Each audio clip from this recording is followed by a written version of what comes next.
Hello friend, welcome back to my channel কবিতাকে দুনিয়া। তোমরা সবাই কেমন আছো? আশা করি সবাই ভালো আছে, আমরাও ভালো আছি।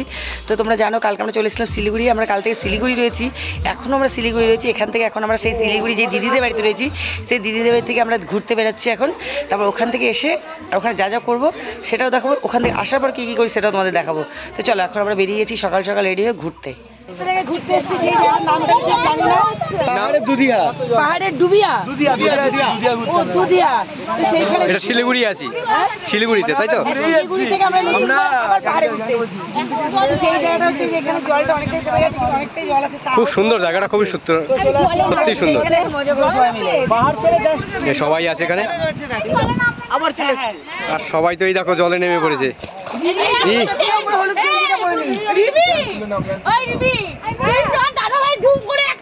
কি হচ্ছে ওখানে দেখো, সবাই রিলস করছে এখানে। এই যে জলের মধ্যে দেখো, দেখতেই পাচ্ছ, খুব সুন্দর মনোরম দৃশ্য।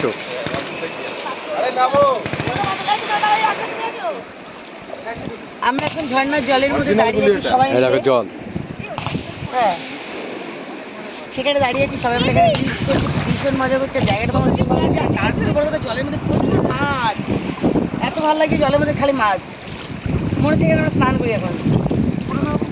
বেশ মজা পাচ্ছ না? বিশাল মজা হচ্ছে, মজা শেষ নেই। আমাদের সাথে জলের মধ্যে ভিজছি কি বলবো, দেখো সবাই আমরা ভিজেছি, সবাই। রিমি তো পুরো ভিজেছে, ও বাবা আমিও ভিজেছি। আমি আবার কাকে বলছি? এখানে রিলস হচ্ছে, এই দেখো, তোমরা দেখে নাও। দেখো আমরা আবার চলে এসেছি দার্জিলিং এর পথে। সাইডে রয়েছে পুরো চা বাগান, পুরো চা বাগান। দেখো আমাদের আর পাহাড় ছাড়ছে না। আমরা পাহাড় ছেড়ে আমরা যেতে চাইলে হবে কি, পাহাড় কিন্তু আমাদেরকে ছাড়ছে না।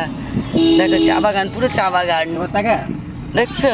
এবার দেখো দেখো দেখো কোথায় উঠছি আমরা, শুধু দেখো আমরা কোথায় উঠছি। আবার ছিলাম কত নিচে, উঠে যাচ্ছে আবার ওপরে।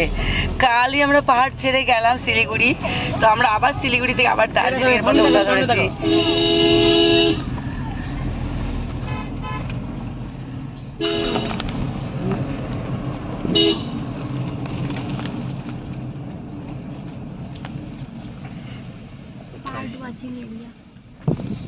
যেভাবে আমরা নামছি গাড়িতে, মুখ তো দূরে দূরে দূরে দূরে করছে। ঠাকুরের নাম জপ করো, কিচ্ছু হবে না। কোথায় আছি? আমরা পুরো জঙ্গলের ভেতর দিয়ে, দেখো সবাই আছি আমরা। সেইখানে দেখো কোথা দিয়ে যাচ্ছি। চা বাগানের ভেতর দিয়ে এলাম, জঙ্গল দিয়ে ঢুকছি। একটা আছি দার্জিলিং এর, কি জানি জায়গাটার নাম। দেখো সব দেখবি জল। এই কোথায় তোরা? এই কি সুন্দর ফটো জল। এই কোন দিকে? দেখো সবাই দেখো কোথায় আমরা নামবো। দেখো এই পিতাম কই? পিতাম, এই পিতাম, পিতামের কাছে বারমুন্ডা ছিল। এই পিতাম বারমুন্ডা আমার কাছে। তোমার এটা কোথায় গেল? দেখো সবাই চান করছে, দেখো এই যে পিতাম, রিমি সবাই আছে, চান করছে এখানে। কি অপরূপ দৃশ্য।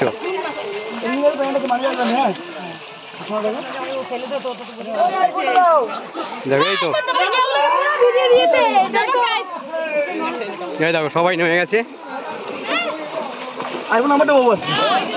তো দেখতেই পাচ্ছ ওরা চলে এসছে, কেমন ঝর্ণার জলের মধ্যে কিভাবে ওরা দৌড়াদৌড়ি করছে, চান করছে সব কটা মিলে। দেখো প্রত্যেকে ঝর্ণা জল পেয়েছে আর ঠান্ডা পাহাড়ের জল স্নান করছে। জায়গাটা কি দারুণ।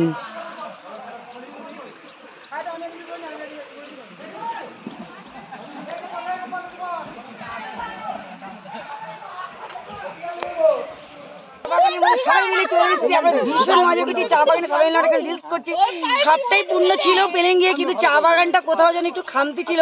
তাই মনে মনে ইচ্ছা ছিল একটু চা বাগানে যাবো, সেই জন্য আমাদের ভগবান স্বপ্ন পূরণ করে আমাদের চলে এসেছি আমরা চা বাগানে। মন খারাপ লাগছে। এই যে দিদির মেয়ে হচ্ছে ভুজিয়া, আর এই দাদার মেয়ে হচ্ছে গুজিয়া, মানে নাম হচ্ছে গুড়িয়া। আমরা আদর করে প্রীতম নাম দিয়েছে ভুজিয়া আর গুজিয়া। সবাইকে ছেড়ে চলে যাচ্ছে, ভীষণ মনটা খারাপ লাগছে, কিন্তু কিছু করার নেই। বাড়ি থেকে যেতে এসেছি, বাড়ি থেকে ওই যে রয়েছে আমাদের গুজিয়া আর ভুজিয়া। তোমরা বিশেষ করে গুজিয়াকে কিন্তু বেশি বেশি করে ফলো করবে। গুজিয়া দুটো ভীষণ মিষ্টি মেয়ে, আমার তো ভীষণ ভালো লাগছে। তার সাথে রয়েছে ওই যে গুজিয়ার মা দিদি আর ভুজিয়ার মা দিদি, দুই দিদি। ভীষণ ভালো মানুষ এরা। এই যে এই কয়জন দিদি আজকে চলে যাচ্ছে, সত্যি আমার এত খারাপ লাগছে, আমার বাড়িতে আমার বাড়িটা আজকে ফাঁকা হয়ে গেল। আমাদেরও ভীষণ খারাপ লাগছে, ভীষণ কষ্ট হচ্ছে। আর তার সঙ্গে আরো দুজন মানুষ আছে, রিক আর শানু, ওদের কথাও তুলনামূলকভাবে বলা যাবে না। যত বলবো ততই খাবো, যেমন এই বাড়ির দাদা ভালো তেমন মাসিমা ভালো, প্রত্যেকটা মানুষ ভালো, যতই বলবো ততই ফুরাবে না। চলো আমরা এখন আসি। তো ফাইনালি আমরা এখন বাড়ি ঢুকলাম, এখন বাজে রাত 3:15। তো আমরা নেমে পড়েছি 2:40 নাগাদ হয়তো হবে কালনা স্টেশনে। তো প্রথমে আমরা টোটো পাইনি, 3টেই টোটো ছিল, 3টে টোটোই ওরা একজন ব্যাটা ছেলে ছুটে এসে রিজার্ভ করে নিয়েছে, সেই হিসাবে টোটো পাইনি। তো আমরা পাকা রাস্তা হাই রোডে উঠেছি, পরেই একটা টোটো পেয়েছি, সেই টোটোতে আবার আমরা উঠবো, বদ্দির ছেলেরা উঠতে পারেনি। আর এবার ওদেরকে ছেলে তুই আমরা কী করে যাই, এদিকে আমার মেজদির ছেলে আলাদা চলে গেছে টোটো করে, ও অনেকটা যাওয়ার পর টোটো পেয়েছে। দিয়ে এবার আমরাই 4জন, ওরা 2জন, 6জন ট্রলি নিয়ে ভীষণ কষ্ট হচ্ছিলো। কিন্তু এবার ওরা বলছে মাসি তোরা চলে যায়, কিন্তু একটা ছেলে বউকে থুয়ে, বাচ্চা ছেলে মেয়েকে থুয়ে নিশ্চয় আমরা আসতে পারি না। তো আমরা তারপরে আমরাও চাপলাম, ওরাও চাপলাম, খুব কষ্ট করে আমরা এসেছি। জাস্ট বাড়িতে ঢুকলাম, দেখে বুঝতে পারছি এখনও জামা ছাড়তে পারিনি।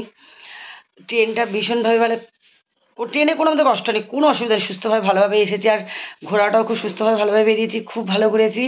আর যাদের বাড়িতে আমরা গেছিলাম, যেই দাদা দিদি বাড়িতে, তাদের তো তুলনা নেই, এতটা তাদের বাড়ির ফ্যামিলি প্রত্যেকটা মানুষ ভালো, সেটা মুখে বললে হয়তো কম হবে, সে বলার মতন ভাষা নেই। তো চলো এইটুকুই বলা ছিল, জাস্ট বাড়িতে ঢুকলাম। হ্যাঁ, গেল রবিবার বেরিয়েছি, আজকে শনিবার পড়ে গেছে, এই বাড়িতে ঢুকলাম। তো তোমাদের ভিডিওটা কেমন লাগলো অবশ্যই লাইক কমেন্ট শেয়ার করে, চ্যানেলটাকে সাবস্ক্রাইব করে পাশে থাকা বেল আইকনটি অন করে দেবে। ততক্ষণ সবাই সুস্থ থাকো, ভালো থাকো, আসবে আবার পরে ভিডিওতে। টাটা।